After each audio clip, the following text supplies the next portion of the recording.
Les amis, bonjour. Victoire 3-1 du PSG contre Manchester United à Old Trafford. Et ce match-là, c'est la Ligue des Champions. C'est les détails. C'est ce que l'autre ne prend pas, que tu prendras. Et c'est ce que tu ne prends pas, qu'il prendra. C'est ça la Ligue des Champions, les amis. Donc, on revient sur un match que le PSG a très bien commencé. Et moi, quand je regarde le début de match, je remarque très vite que Verratti est de retour, qu'il l'associe à Paredes, que la possession existe enfin, parce que c'est ce qui... Moi, c'est comme ça que je vois le PSG depuis plusieurs années, normalement. C'est un PSG qui... PSG, normalement, c'est l'équipe qui sait retirer le ballon à l'adversaire, qui sait vraiment faire tourner, qui a la possession, qui gère le match. Et ce que je voyais dernièrement, c'était un PSG en danger, qui au milieu de terrain ne savait plus conserver, qui balançait, qui ne jouait que sur des individualités.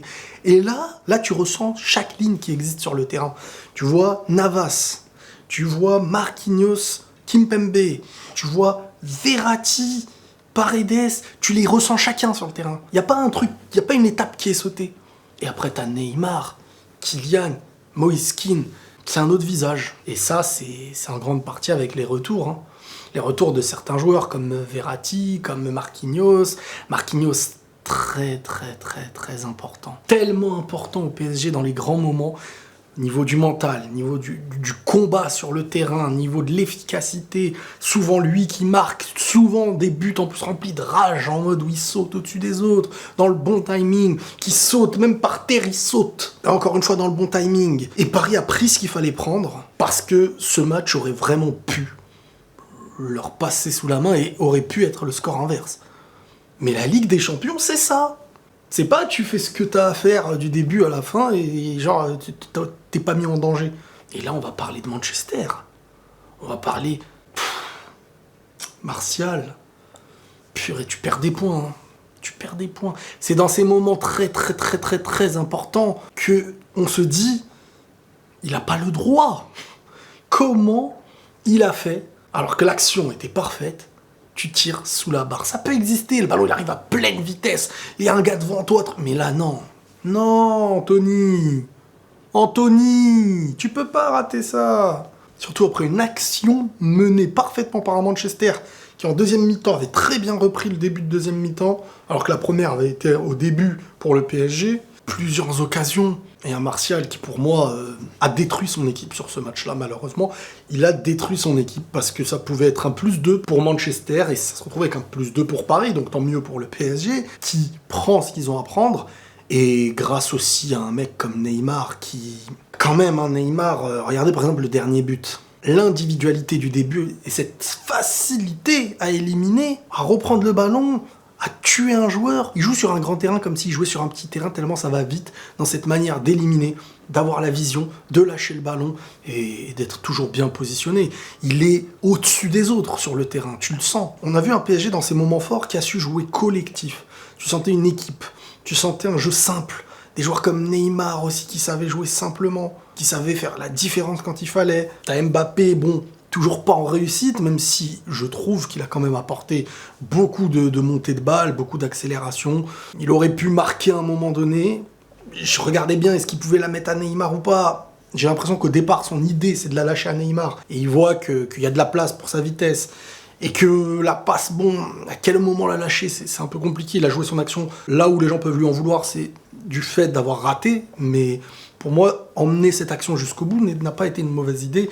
Alors que dans l'action avec Rafinha, il est beaucoup plus en angle fermé. Neymar se positionne parfaitement. Neymar est bien tout seul. Et il la remet en retrait pour le 3-1. Paris qui sauve sa phase retour de groupe. Avec des matchs toujours méli-mélo. Hein. Ça se joue à rien. Hein. C'est des matchs où à deux doigts tu peux tomber, mais il tombe pas. Et ça, il faut mettre du mental, il faut mettre du collectif, il faut mettre de l'énergie et de l'expérience.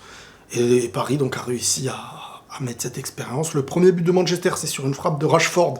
Je ne sais pas s'il est validé à Rashford ou en CSC.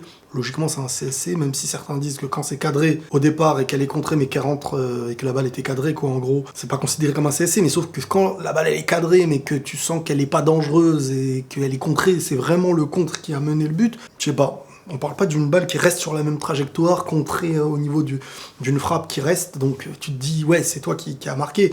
Quand tu tires comme ça et qu'elle change de direction, bon, je sais pas, bref. Après, le but de Marquinhos, est-ce qu'il est hors-jeu, est-ce qu'il est pas hors-jeu?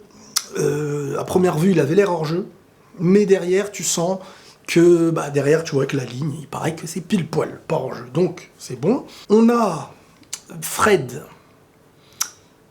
le duel Fred-Paredes, il était sympa. On va parler de la séquence où Fred peut mériter le carton rouge au départ, même s'il s'est mangé un deuxième jaune en fin de match.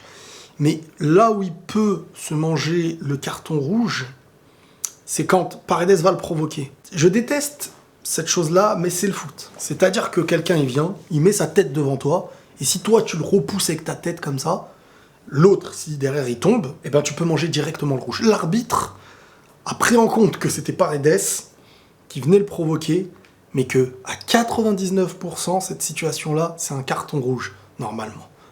Il y a la volonté d'une attaque hors football et l'autre qui te provoque, mais la provocation, moi je pense qu'il devrait prendre en compte les provocations. Alors les insultes et tout, on peut pas comprendre, mais les provocations physiques, c'est-à-dire un gars il vient, on lui donne le droit de mettre sa tête contre la tienne, mais quand toi tu vas mettre la tête contre la sienne avec un peu plus de brutalité, on va dire non, là par contre c'est carton rouge, alors que l'autre, tu lui dis mais ne viens pas me ramener ta tête. Mais dans le foot actuel, quelqu'un qui fait ça, c'est à celui qui tombe le plus vite, et comment ça va se passer, et la VAR, et... L'arbitre qui va voir la VAR, normalement, c'est pour mettre le rouge. Mais je suis content qu'il ait pas mis le rouge en perso, parce que moi je voulais voir le match jusqu'au bout, mais voilà, Manchester peut s'en vouloir. Clairement, surtout s'ils se qualifient pas derrière, parce que là, les 3 premiers, ils ont 9 points. Tout va se jouer sur le dernier match. Paris devra gagner, ou faire un nul. Ou même s'ils perdent, je crois que ça dépendra du 4e. Et Cavani, j'ai failli oublier Cavani. Cavani, je trouve qu'il a fait un assez bon match.